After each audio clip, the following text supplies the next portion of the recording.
السلام عليكم ورحمة الله وبركاته. يعني ما نرمو أكم فيار أنا قابدو يمكن كان مرسالة إنترنت الرا أمس توكو دربارا أمس سونيس أستاذ رأي أبامتشا إلى السيسي مقاساتين بيدين كجبات توكو بنامي أكني يادا توكو ديبي رت ديبي سيتي هنا مارا بسرعة كان كي نويس ديبي تكلمي توري ديبي سامي فيلمو أستاذ رأي أبامتشا ركامان فيلمي إدو كانتي أمس دبرسو أمس إسا يسمرها كنيجتن إسناد فيرو أستاذ رأي. اوكي تولي السلام عليكم ورحمة الله بكدير تمرتي أواسا كينيا أواسا بلدا أواسا أمنتي غرا غرا في كيسا كابو أواسا يادا بها في ياكا بها في كبا بلنا كابو بكدير تمرتي أمسي أني كابو تكفى سوشيال ميديا ني ميشاغاري لا أباتي فيلميف أكو مجرمو يو إتنمرتي دولا نسمو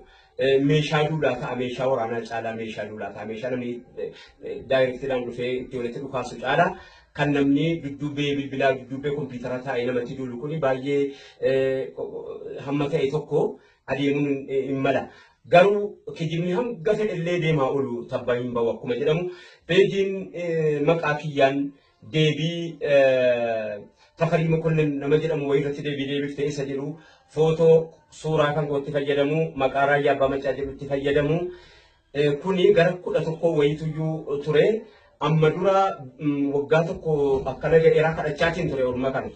yoo ka maqaa kiyyarraa naa jijjiiraa yoo maqaan keessan immoo daayirektii Raayyaa Abbaa Maccaa ta'e immoo suuraa kiyyarraa naa jijjiiraa jedhee inni kaan Ustaaz Raayyaa Abbaa Maccaa jedha an Ustaaz Raayyaa Abbaa Maccaa waan jedhamu sin qabu peejiin koo amma Raayyaa Abbaa Maccaa kan jedhu peejiin koo nama 94f ibbalama ol guyyaarraaf kana ga'ee jira yeroodhaaf profaayilii nama gaa hin jijjiirama yeroodhaaf kan inni ofirraa qabu guyyaa tokkotti jijjiirratu ani dhiyeenya kana profaayilii kan hin godhadhe yaadannoo aljaziiraa daawwadhee ture irratti kan inni godhadhe ofirraa qabu nama 94f ibbalama ol ga'ee dhaqqabee jira wanni isin beekuu qabdan yeroo amma keessa jirru kun yeroo amantiidhaaf amantiitti deebifnu keessa hin jirru yeroo kana maaliif filatanii gaafiin jedhu hawaasa keenya bira qaqqabuu qaba dubbiin dubbatames nan fakkaatu footoodhumaa fi maqaatu na fakkaata fakkii san itti fayyadamanii yeroo ammaa kana filatanii taargeettii godhatanii ani sirasichas hin beeku waan inni jedhes hin dhageenye qubas hin qabu namatu bilbilaan namni sooshaal miidiyaadhaan waan akkanaa irratti oofaa jira jennaanumaan dirqamatti kallattii miidiyaalee adda addaatiin deebii gochuu yaaleera kanuma wajjin garuu ga'aa miti si ta'uu nama biraatu deebii siyoosiin jedhan hojjennaan irraa immoo viidiyoodhaan dhufe yeroon irraa kun yeroo amantiidhaan osoo waliin qoodiin uummanni harka wal qabatee uummanni keenya uummanni waggaa dhibbaaf wayii cunqurfamee hacuucamee jedhe harka wal qabatee bu'aa ba'ii hamaa keessa jirra. Nutis hamma dandeettii keenya kaleessa hamma har'aatti umurii waggaa 20 wayiillee ta'u keessaa gumaata qabna amma ta'e tokko tattaafachaa turres tattaafachaa jirras isii kana gufachiisuudhaaf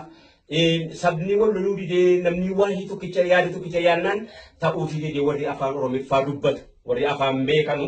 keessa deemanii gariinis immoo dhugaatti fakkaattee amantiidhaaf quuqama namni keenya yeroo amantii walii waa jennu keessa hin jirru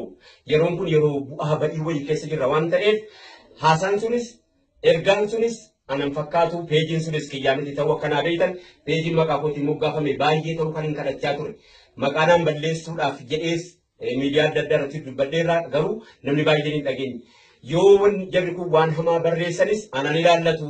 peejiin kan koo kanaa miti jedhee mormachaan ture kanatti hawaasni keenya akkana beekuun dhaamsa kiyya dabarfadhaa galatooma yeroon kun yeroo deebii jaraa deebiifnu keessas yookaanis immoo waan namni nurratti barreesses dhaggeeffannus hordofnus keessa hin jirru akkanatti nu hubadhaa galatoomaan isiniin jedha hawaasa keenya ulfaadhaa horaa bulaa.